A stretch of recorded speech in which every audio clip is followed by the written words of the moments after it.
یعنی یہ بجائے آپ کو کوئی ثواب دلانے کے الٹا جو ہے آپ پر گرفت ہو جائے گی۔ ایسی کوئی چیز صحابہ سے ثابت نہیں ہے، اور ہمارا دین وہی ہے، ما انا علیہ واصحابی، رسول نے فرمایا جس چیز پر میرا عمل ہے اور میرے صحابہ کا ہے، دین تو اصل میں وہی ہے۔ جہاں تک ایصال ثواب کا تعلق ہے، اس میں ہمارے ہاں ذرا کافی مختلف آراء موجود ہیں۔ مجھے اس رائے سے اتفاق ہے کہ مالی اگر کوئی عبادت ہے، اس کا ثواب آپ اپنے کسی فوت شدہ بزرگ کو منتقل کر سکتے ہیں۔ مطلب آپ نے کسی بیوہ کی کو مدد کی ہے، کسی یتیم کی کو مدد کی ہے، کسی دینی کام میں پیسہ لگایا ہے، کوئی صدقہ جاریہ شروع کیا ہے خدمت خلق کے لیے وغیرہ وغیرہ، اس کی تو جو ہے اس کے ثواب کو منتقل کیا جا سکتا ہے کہ اللہ اس کا ثواب میرے والد یا میری والدہ کے منہ کو پہنچا دے۔ جسمانی نہیں، آپ نماز پڑھ کے کہیں اس کا ثواب، یا روزہ رکھ کر کہیں کہ اس کا ثواب، یا یہ کہ آپ قرآن پڑھ کر کہیں یہ آپ ہی کو ثواب ہوگا، آپ خود پڑھیں گے آپ کو ثواب ہوگا۔ البتہ ایسے تمام افعال کے بعد جب آپ اللہ سے دعا کریں گے، یہ نہیں کہیں گے کہ میرے اس فعل کا ثواب منتقل کر دے، اے اللہ میرے والدین کی مغفرت فرما، تو یہ کوئی نیک کام کرنے کے بعد جو ہے اس دعا کی تاثیر جو ہے وہ بڑھ جاتی ہے۔ بس اس پہلو میں انڈائریکٹلی اس کا ایک تعلق بن جائے گا، ورنہ یہ کہ وہ اس طریقے سے بچوں کو بلانا اور پڑھانا اور یہ جو ہے سوئم میں کرنا اور قرآن خوانی کی محفلیں، یہ سب بدعات ہیں، اور یہ در حقیقت دین میں اضافے ہیں، اور ان کی کوئی حقیقت نہیں ہے۔ دیکھیے، انسانی زندگی کے یہ 3 دور ہیں: حیات دنیاوی جو ہماری پیدائش سے شروع ہو کر اور ہماری موت پر ختم ہو جائے، پھر حیات برزخی موت سے لے کر قیامت کے دن تک، اور پھر حیات اخروی ہے قیامت میں ریزریکشن کے بعد سے وہ زندگی جو ہے جو جنت یا دوزخ کی ہے۔ اس میں ان دونوں زندگیوں کے بارے میں تفصیل سے کوئی بات کرنا بالکل غلط ہے، اور اس سے فتنے پیدا ہوتے ہیں۔ ظاہر بات ہے کہ جسم تو قبر میں رہتا ہے، اس میں تو کوئی شک ہی نہیں۔ روح کہاں جاتی ہے؟ کیا وہ بھی قبر ہی میں رہتی ہے یا کہیں اور چلی جاتی ہے؟ قرآن مجید میں سجین اور اعلیٰ علیین کا ذکر موجود ہے، لیکن یہ تمام چیزیں متشابہات میں سے ہیں۔ یہ تمام چیزیں قرآن مجید میں سورہ آل عمران کے شروع میں بیان کیا گیا ہے کہ ہم نے یہ کتاب اتاری ہے، اس میں کچھ آیات محکمات ہیں، کچھ متشابہات ہیں۔ وہ متشابہات کا ایگزیکٹ مفہوم جاننا اس وقت ہمارے لیے ممکن نہیں ہے۔ یہ تو جب اس عالم میں ہم پہنچیں گے تو معلوم ہوگا کہ ہاں یہ بات تھی کہ جو قرآن مجید میں اس طور سے کہی گئی تھی۔ لیکن یہ کہ اس وقت جو ہے جتنا کچھ ہمیں حدیث صحیح میں مل جائے یا قرآن میں مل جائے، اس عالم برزخ میں بھی یہ تو ہوتا ہے کہ جو نیک لوگ ہیں انہیں کچھ نہ کچھ جو ہے اثرات اچھے ان پر پڑتے رہتے ہیں، ان کی ارواح پر کہہ لیجیے، اور کچھ جو برے ہیں ان کے اوپر جو آخری انجام ہونا ہے اس کی کوئی ریفلیکشن ہوتی رہتی ہے، جس کو حدیث میں کہا گیا ہے کہ ہر قبر جو ہے وہ یا تو جنت کے باغیچوں میں سے ایک باغیچہ ہے یا دوزخ کے گڑھوں میں سے ایک گڑھا ہے، یا کہیں کہہ دیا جاتا ہے کہ کھڑکی کھول دی جاتی ہے اس میں، یا جنت کی طرف سے ٹھنڈی ہوائیں آئیں، خوشبوئیں آئیں، اور یا دوزخ کی طرف سے کہ آگ کی لپٹ آئے۔ دوزخ میں داخل ہوں گے قیامت کے بعد ہی، اور جنت میں داخل ہوں گے قیامت کے بعد ہی، لیکن اس کے کچھ آثار پڑنے شروع ہو جاتے ہیں، وہ جس کو انگریزی میں آپ کہتے ہیں coming events cast their shadows before, بعد میں آنے والے واقعات جو ہیں ان کے کچھ سائے جو ہے پہلے سے آنے شروع ہو جاتے ہیں۔ تو اسی طرح سمجھیے کہ جو کچھ آخرت میں کسی انسان کے ساتھ ہونا ہے اس کا ایک عکس جو ہے وہ عالم برزخ میں شروع ہو جاتا ہے۔ اسی لیے قرآن مجید میں یہ بھی آیا ہے کہ یہ جو آل فرعون تھے یہ صبح و شام جہنم پر پیش کیے جاتے ہیں، اور قیامت کے دن پہ کہہ دیا جائے گا ادخلوا آل فرعون، نات ان کو داخل کر دو آگ کے اندر۔ یہ اس حد تک، باقی یہ ہے کہ تفصیل میں جانا۔ ہاں ایک رائے ہے، یہ شاہ ولی اللہ دہلوی رحمۃ اللہ علیہ کی، اگر ان کی رائے نہ ہوتی تو میں اسے بیان بھی نہ کرتا، لیکن یہ کہ وہ ایک بہت بڑے محدث اور بہت مفکر اور دین کے فلسفے سے بہت بڑے واقف انسان تھے۔ انہوں نے کہا کہ جو اولیاء اللہ ہوتے ہیں، اللہ کے نیک بندے، اللہ کے بندے، ان کے انتقال کے بعد ان کی روحوں کو بھی اللہ فرشتوں کے طبقہ اسفل میں شامل کر دیتا ہے۔ یہ فرشتے ہیں نا، اس وقت بھی موجود ہیں۔ ابھی شاید اگلے جمعے میں وہ حدیث جو ہے اس کا بیان آئے گا کہ جب بھی کسی گھر میں، اللہ کے گھر میں کچھ لوگ اس لیے جمع ہو کہ اللہ کی کتاب پڑھیں اور ایک دم سمجھیں اور سمجھائیں، تو ان کے اوپر فرشتے گھیرا ان کا ڈال لیتے ہیں، اور ان پر اللہ کی طرف سے سکینت نازل ہوتی ہے اور رحمت نازل ہوتی ہے، اور اللہ ان کا ذکر کرتا ہے فرشتوں کے پاس، دیکھو میرے بندے، تم کہتے تھے یہ فساد مچائے گا، دیکھو یہ بھی تو ہے نا جو میرے کلام کو پڑھنے کے لیے میرے گھر میں جمع ہے۔ تو فرشتے ہیں موجود۔ ہم میں سے ہر ایک کے ساتھ 2 فرشتے موجود ہیں. تو یہ فرشتہ اسفل ہے، سب سے نیچے، جو دنیا کے کاروبار کو چلانے میں اللہ تعالیٰ کے سول سرونٹس ہیں. پھر اس سے اوپر کے فرشتے ہیں، اس سے اور اوپر کے فرشتے، پہ مقربین ہیں جو اللہ تعالیٰ کے قریب ترین فرشتے ہیں. لیکن یہ کہ ملائکہ کے طبقہ اسفل میں شامل کر لیتے ہیں تاکہ جو کام اللہ تعالیٰ ملائکہ سے لیتا ہے وہ ان سے بھی لینے شروع کر دیتا ہے. لیکن ہمیں یہ اجازت نہیں ہے کہ ہم فرشتوں کو پکار کر کہیں کہ فرشتے ہے جبریل ہے میکائیل یا فلاں ہے منکر جو دیا میرے جو ہے کرامن کاتبین میرا یہ کام کر دو. نہیں، یہ شرک ہو جائے گا. اسی طرح ہو سکتا ہے کہ انبیاء کی ارواح جو ہے وہ بھی اللہ تعالیٰ نے شامل کی ہوئی اس لشکر کے اندر وہ کام کر رہے ہوں اور وہ اللہ تعالیٰ کے حکم سے مختلف معاملات بھی ایگزیکیوٹ کرتے ہوں، لیکن ہم کسی کو پکار نہیں سکتے. اب یہ نوٹ کر لیجئے، ہدایت و ضلالت اس دنیا میں جو مختلف حالتیں انسان پر طاری ہوتی ہیں، یا نعمتوں کی بارش ہو رہی ہے، یا تنگی ہے، فقر ہے، احتیاج، دنیاوی حیثیت ہے، وجاہت ہے، یا دنیا میں گمنامی ہے، کسنوی پرست کے میا کیستی، کوئی آپ کا حال ہی نہیں پوچھ رہا کہ تم ہو کون، تمہارے منہ میں کتنے دانت تھے، یا یہ کہ دنیا میں اقتدار کی کسی مسند پر انسان بیٹھا ہے، یا یہ کہ کوئی اس کے ہاتھ میں اختیار نہیں. یہ تمام جو حالات انسان پر طاری ہوتے ہیں، ان کے جواب میں جو طرز عمل فکری اعتبار سے اور عملاً انسان اختیار کرتا ہے، اس کے 4 درجے ہیں. پہلا درجہ ہے انتہائی گمراہی، ضل ضلالا بعیدا. وہ کیا ہے؟ اگر عزت ہوئی، نعمتیں ملی، فلاں دیوی یا دیوتا کی نگاہ کرم ہے، اس کی کرپا سے یہ ہو گیا. اور اگر کوئی تکلیف آ گئی، مصیبت آ گئی، معلوم ہوتا ہے کہ فلاں دیوی یا دیوتا ہم سے ناراض ہو گیا، یہ کالی دیوی کی طرف سے کوئی مصیبت آ گئی ہے، یا یہ کہ یہ لکشمی دیوی کی نگاہ کرم ہے کہ ہمیں دولت مل گئی ہے. یہ تو ہے شرک. شرک ہونے کے اعتبار سے یہ ہے ضل ضلالا بعیدا، انتہائی پستی. اس پستی سے اوپر آئیں گے تو توحید کی پہلی منزل ہے. عزت دی اللہ نے دی، اگر کوئی تنگی آ گئی، فقر، تکلیف، کوئی ذلت، رسوائی، یہ بھی اللہ کی طرف سے. ایک اعتبار سے تو انسان ہدایت پر آ گیا. بڑی گہرائی تھی اس گندگی کی اور اس خباثت کی جو شرک جس کا نام ہے، اس سے انسان نکل آیا، نجاست سے. توحید تو ہے لیکن ابھی اس میں اس کی گمراہی کا ایک ایلیمنٹ شامل ہے. اور یہ گمراہی سے جب تک آگے نہیں آئے گا، اوپر نہیں ابھرے گا، اس کا طرز عمل کیا ہوگا کہ ذرا کچھ مل گیا، عزت مل گئی، پھولے نہیں سما رہے. مدد مانگنی ہو تو صرف اللہ. یہ دین کی روح کا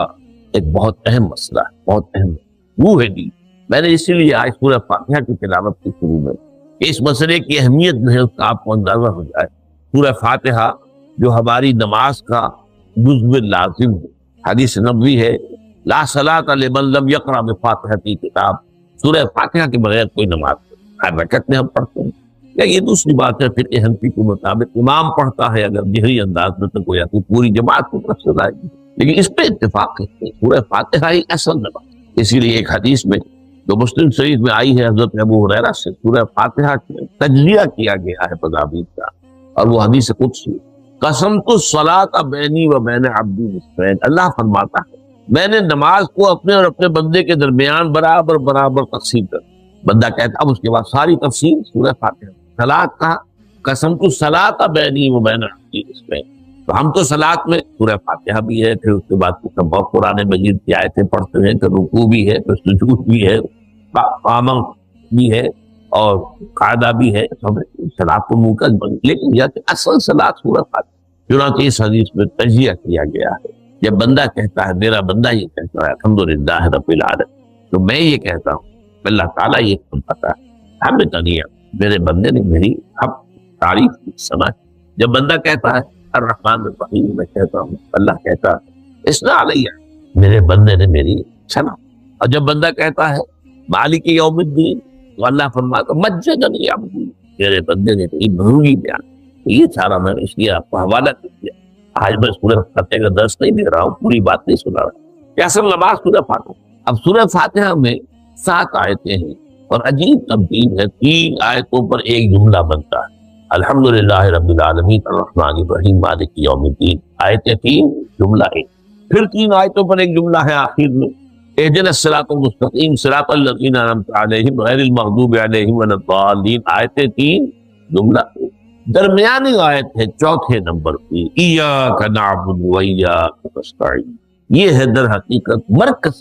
مرکزی ہو گئی. 3 ادھر 3 ادھر. پھر وہ تین ایک جملہ، آخری تین ایک جملہ، اور یہ ایک آیت میں دو جملے، ایاک نعبد بھی مکمل جملہ ہے، وہ ایاک نستعین بھی مکمل، اور یہیں پر سورہ فاتحہ کی وہ تقسیم ہوتی ہے آدمی 3.5 آیتیں ادھر ہے، الحمدللہ رب العالمین الرحمن الرحیم مالک یوم الدین ایاک نعبد۔ اب واو آ گیا، یہ واو ایسے ہے جیسے کہ آپ ترازو کو پکڑتے ہیں مٹھ اس کی۔ اب 3.5 آیتیں ہیں، وَإِيَّاكَ نَسْتَعِينُ اهْدِنَا الصِّرَاطَ الْمُسْتَقِيمَ صِرَاطَ الَّذِينَ أَنْعَمْتَ عَلَيْهِمْ غَيْرِ الْمَغْضُوبِ عَلَيْهِمْ وَلَا الضَّالِّينَ۔ یہ جو مرکزی آیت ہے اس میں دو باتیں لگ ہیں، ایاک نعبد، ایک تو ہم اقرار کرتے ہیں کہ اللہ ہم صرف تیری ہی بندگی کرتے ہیں اور کرتے رہیں گے، یہ حال اور ماضی، حال اور مستقبل دونوں کو محیط ہے، اور دوسرا وَإِيَّاكَ نَسْتَعِينُ، اور صرف تجھ ہی سے مدد مانگتے ہیں اور مانگتے رہیں گے۔ یہ گویا کہ دین کا ایک مرکزی نقطہ ہے، جو صلاۃ کا مرکزی نقطہ ہے وہی طرح کی دین کا۔ اب ہم اس پر غور کر چکے ہیں، 40 نبوی کی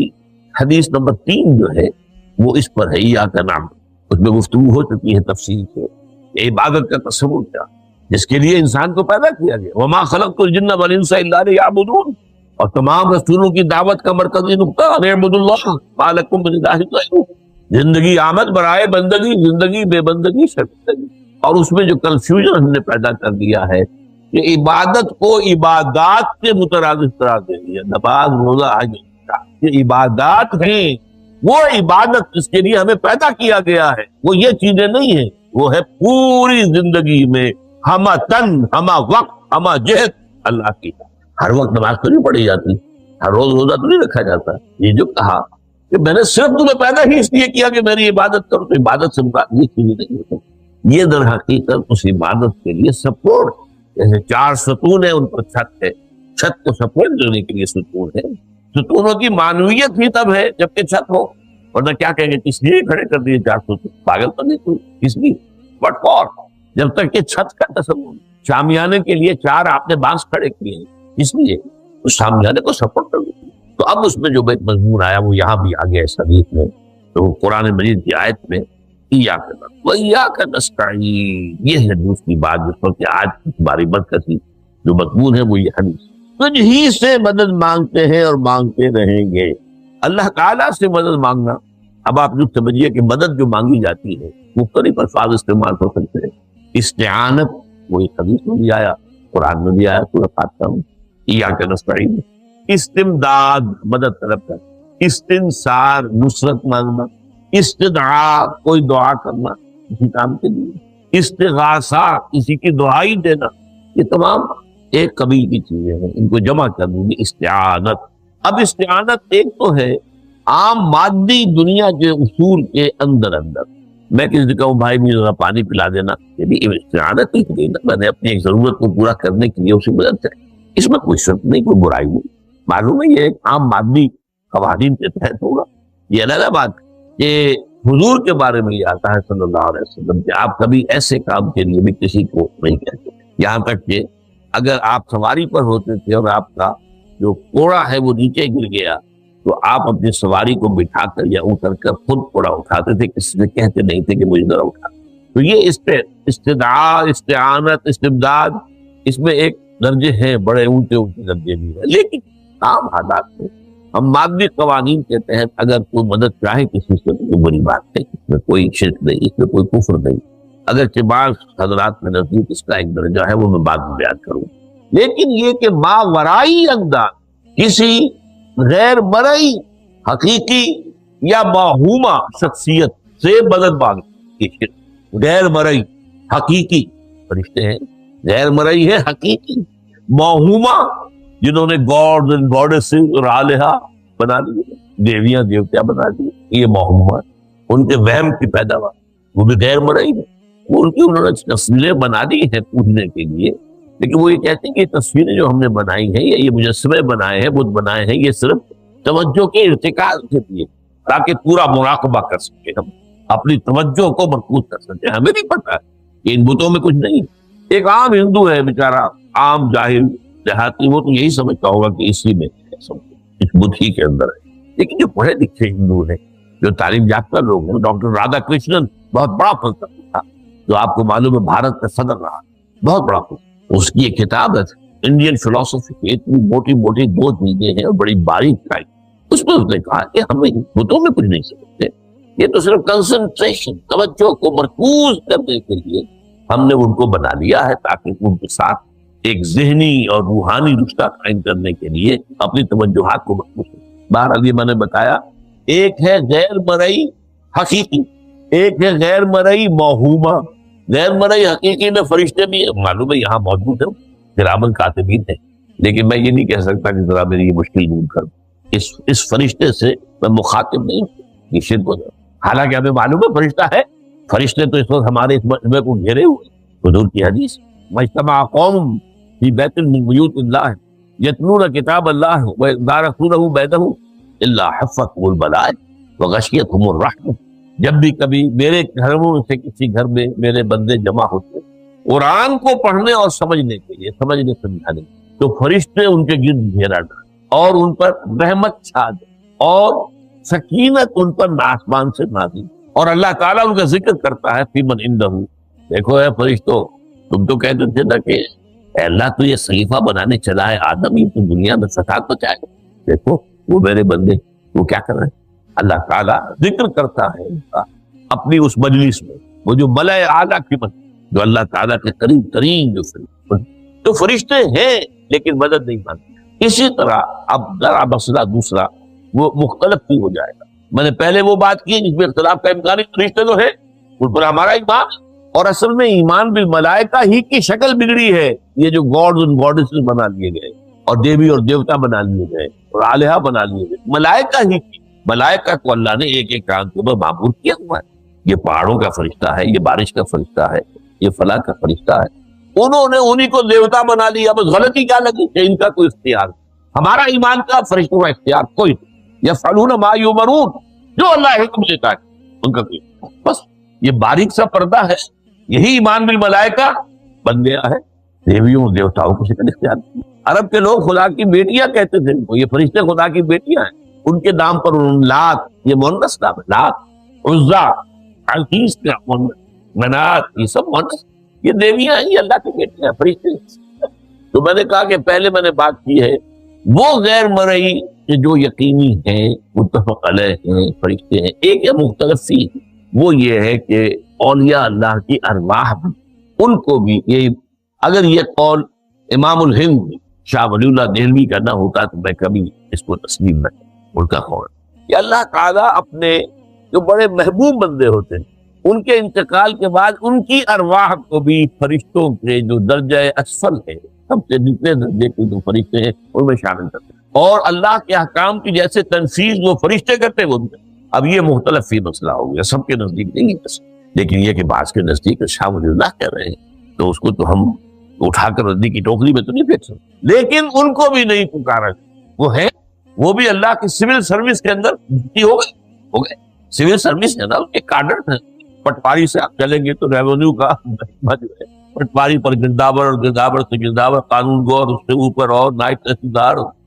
یہ چلے گا۔ تو فرشتوں کے بھی گریڈ ہیں، طبقہ اسفل، طبقہ اعلیٰ۔ تو اگر اللہ تعالیٰ اپنے نیک بندوں کی ارواح کو بھی اس میں شامل کر دے، ہمیں کیا اعتراض ہے؟ اور اس کو ماننے سے کوئی شرک لازم نہیں آئے گا۔ ہاں انہیں پکسیے تو شرک لازم آئے گا، بات سمجھ باریک پر۔ فرشتوں کو مانتے ہیں، پکارنا، مدد نہیں مان سکتے۔ اسی طریقے سے ان کو آپ مانتے بھی ہوں کہ وہ ملائکہ کی آخری صف میں ان کو بھی اللہ نے بھرتی کر لیا ہے، تو ٹھیک ہے، لیکن یہ کہ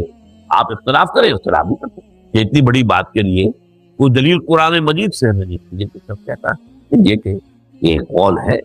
محدث کا ہے، لیکن در اس بات فرق جو بتا رہا ہوں، ان کو یہ مان لینا کہ فرض کیجئے شیخ عبد القادر جو ہے بغدادی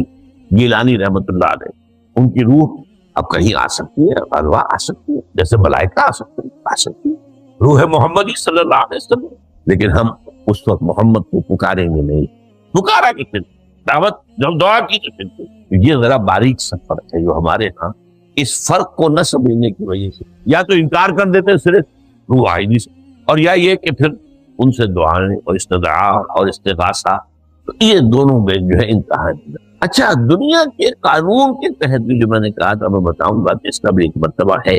آپ نے کسی شخص سے ایک کام کے لیے کہا، وہ دنیا کے قوانین کے تحت ہے۔ فرض کیجیے آپ کسی سے کہتے ہیں میری فلاں جگہ پر سفارش کر دیجیے میرا یہ مسئلہ ہے 100% درست ہے،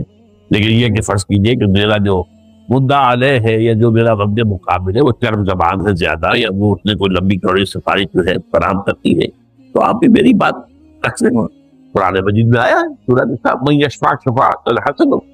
اچھی شفاعت کرنا،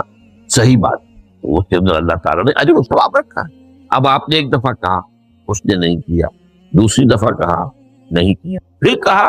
تو یہ میں ایک بزرگ کا قول آپ کو بتا رہا ہوں، کہ یہ صرف ایک دفعہ کہا ٹھیک ہے یہ سوال ہے، دوسری دفعہ کہا یہ نہیں کریے معاف، اب تیسری دفعہ، اس کا مطلب یہ کہ آپ نے یہ بات سمجھ لی ہے کہ آپ کا خیر اسی کے ہاتھ میں، اور یہ شرک خفی ہو جائے، ٹھیک ہے آپ نے کہا کر وہ دے، یہ باتیں بھی سمجھ لی، کیونکہ آدمی جو ہے اگر پیچھے پڑ جاتا ہے کہتا رہتا، مطلب معلوم ہوا کہ اس کے ذہن میں یہ بات بیٹھ گئی ہے کہ تمہارا خیر جو ہے، تمہاری بھلائی اسی کے ہاتھ میں۔ بہرحال اس تمہید کے بعد اب ہم پڑھ رہے ہیں، حضرت ابن عباس فرماتے ہیں رضی اللہ تعالیٰ عنہ، کنت خلف النبی یوما صلی اللہ علیہ وسلم، ایک دن میں حضور کے پیچھے تھا۔ اب پیچھے ہونے سے کیا مراد؟